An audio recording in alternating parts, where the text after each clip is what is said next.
Hi guys. So I said I would record a YouTube episode of my personal experience with regards to giving birth. And it's taken about 3 years to do it for many reasons. But I asked you guys to ask me what you'd like to know about my birth story so I could answer those questions, which honestly makes it much more easier for me to tell the story than if I were to just go off on a tangent. So we're gonna first start off by answering the questions, then I'll give you a little bit of a background on the actual birth experience.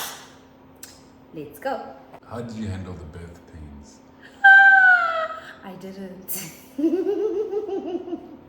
No, I did not handle the birth pain. It was probably the most excruciating. Okay, I think the story will come in on its own. It was the most excruciating experience of my entire existence. Okay, it felt like a knife was being stabbed into me from my center from below and being twisted slowly.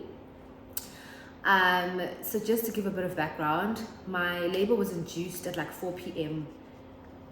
This afternoon, for instance, and the induction failed. And then my water broke at 2 a.m. in the morning, and I was only rushed to an emergency C-section at like 1 p.m. the next day. And through all of that, I had no pain medicine whatsoever. So every part of me was in pain. I couldn't sleep. It was just horrible. So I didn't handle the pain, basically. But once I got into theater, where they put the spinal block into you to numb you down from below, that was the best thing ever, yo. That was the best reprieve I've ever experienced in my life. Did you have a C-section or a natural birth? I had a C-section. I tried, but I wanted to have a Chakrahan birth. Let me tell you, I went to a birthing center. I'm not gonna name them or whatever, but it was an amazing experience because there was lavender, flowers. It was just a whole beautiful experience that did not end up going the way I wanted because obviously the induction failed. So the plan was to give birth vaginally. That didn't happen. So I ended up having an emergency C-section instead. What led you to having an emergency C-section instead? Oh, I have so many theories on that.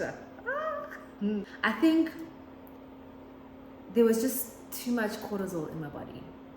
My body was not as relaxed as it should have been. Everything was tight. You know, when you go into labor, for your body to contract, you have to be relaxed one way or another because the muscles around the pelvic floor need to work with the baby pushing downwards. I was 4 centimeters dilated the whole time. So I think life experience in that time and season contributed to me not being in a restful, peaceful state. Mentally also, there was a lot happening. But yeah, I think what I can say now from experience, how you carry the baby definitely does determine how you end up giving birth to the baby, one way or another. Is there anything about the process that you look back on that could have been improved?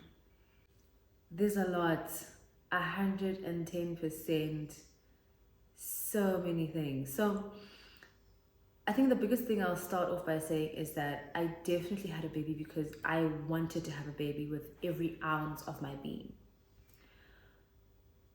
Physically, was I ready for it in terms of being relaxed enough for my child to come through my body?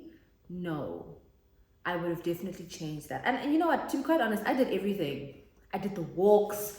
I even drank Jera tea. Jera tea is an Indian tea that allows the muscles of your womb to, do something, whatever. I drank raspberry tea, whatever. I did everything possible to have the right kind of birth.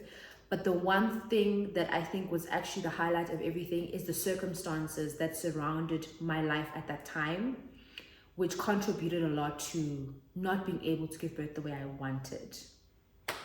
So what would I have changed?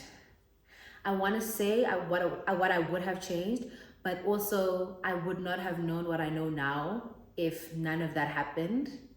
So to give you a Chakrahan answer, everything happened exactly as it should have been. Otherwise, I wouldn't be here and I wouldn't be who I am the way I am. How did the staff that assisted with the childbirth treat you? Were they helpful and supportive? So, in the beginning at the birth center, it was a very warm experience. My checkups, going there, because I didn't step into a hospital aside from a little situation I experienced where I fell. But throughout my pregnancy, I didn't go to a hospital, go to a gynae or whatever to get checkups. So it was all done by a midwife. I loved that experience so much because it was warm, one-on-one, everything you can imagine about finding out what's happening with your child, what's going on with your body, etc.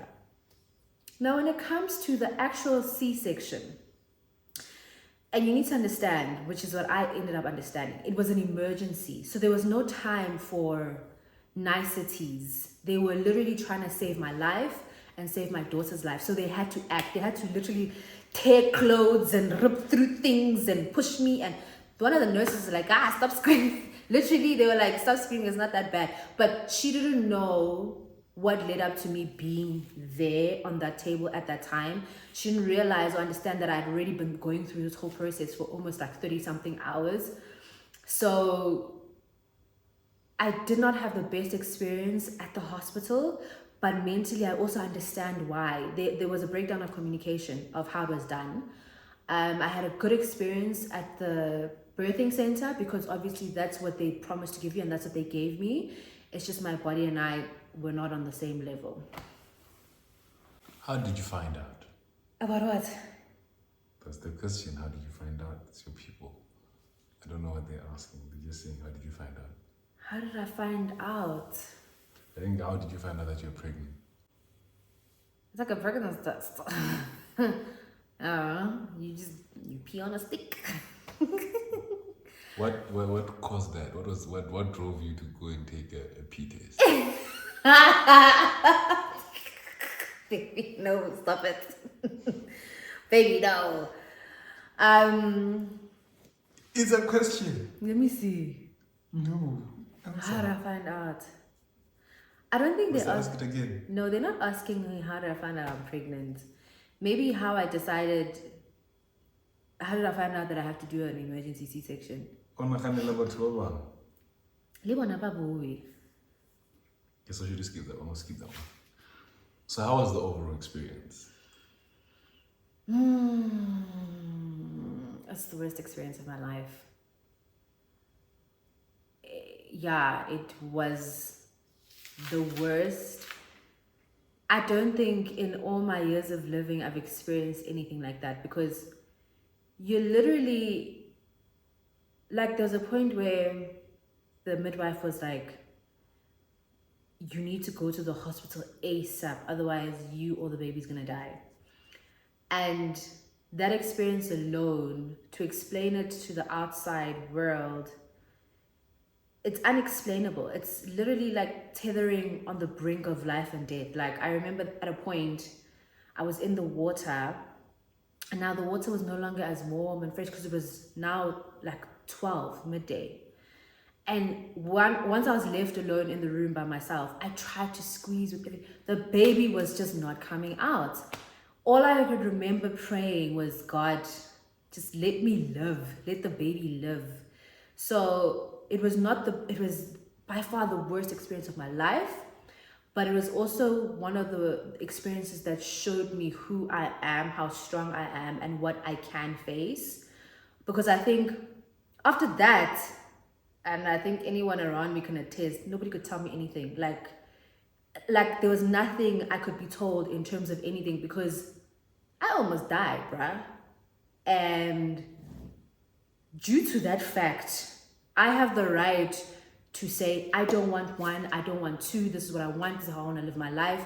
If I'm going to shave my hair, I'm going to shave my hair. Whatever it is that I want to do in that moment, I will do based off of the fact that I realize you literally have one life to live and it can be gone in a split second.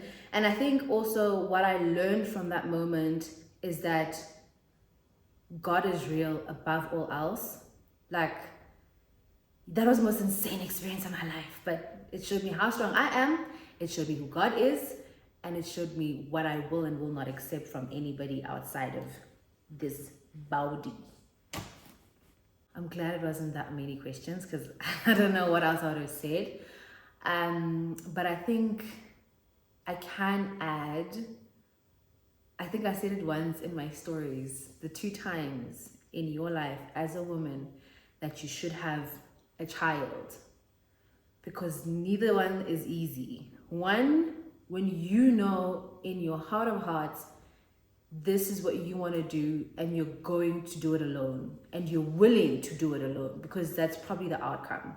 The other second time you should have a child in your life is, it's gonna sound all romantic and whatever, but this is literally it. Once you get to a point where you feel that the person you're with is someone you would love to replicate in human form, to have physical proof of the love that you guys share, even that is not easy in its own, but it's not as difficult as the first option. So firstly, never have a child because you want to save a relationship. You're going to hate yourself. You're going to hate the child. You're going to hate the person you had the child with. Your entire life from that point on is just going to be a battle of tug and war, right? And I'm not condoning or putting a stamp on anything, but I am very pro-choice in terms of knowing what you are getting yourself into. You never want to be the bitter baby mama because you were trying to save a relationship by having a baby. You really, really, really want to do the whole journey of having a child because it's deeply ingrained in you, and secondly because the person you're with deserves to be replicated like that, because that's what you're doing. You're replicating yourself and that person, and that's that. I have nothing else to add. In case you're wondering about the lovely voice behind the questions. Anyway, thank you so much for taking the time to watch this video. Thank you for those who asked the questions. So this is Chats with B, the YouTube channel. You see, you're the star of the show. They don't even know me. I'm not gonna cut that out. Sorry. No, I'm gonna keep it and I'm gonna continue. So I'm not gonna lie to you guys and tell you that I'm gonna release an episode every Thursday, every whatever. I'm gonna release an episode when it makes sense. I'm gonna try my best to be as consistent as I possibly can. But yeah, thank you so much for coming by. I have a thing. What's this thing? I think we need like a name for my community. Like, I started using blue hearts and butterflies in my captions. I don't know why. I'll figure it out. But I feel like calling you guys my butterflies, you know? Like if you've watched this episode and you liked it, put a blue heart and a butterfly in the comment section so I know you liked it. Then like it, subscribe to the channel, press that bell notification button so that when I do post, you get notified, and share it with your friends. Thank you. Bye.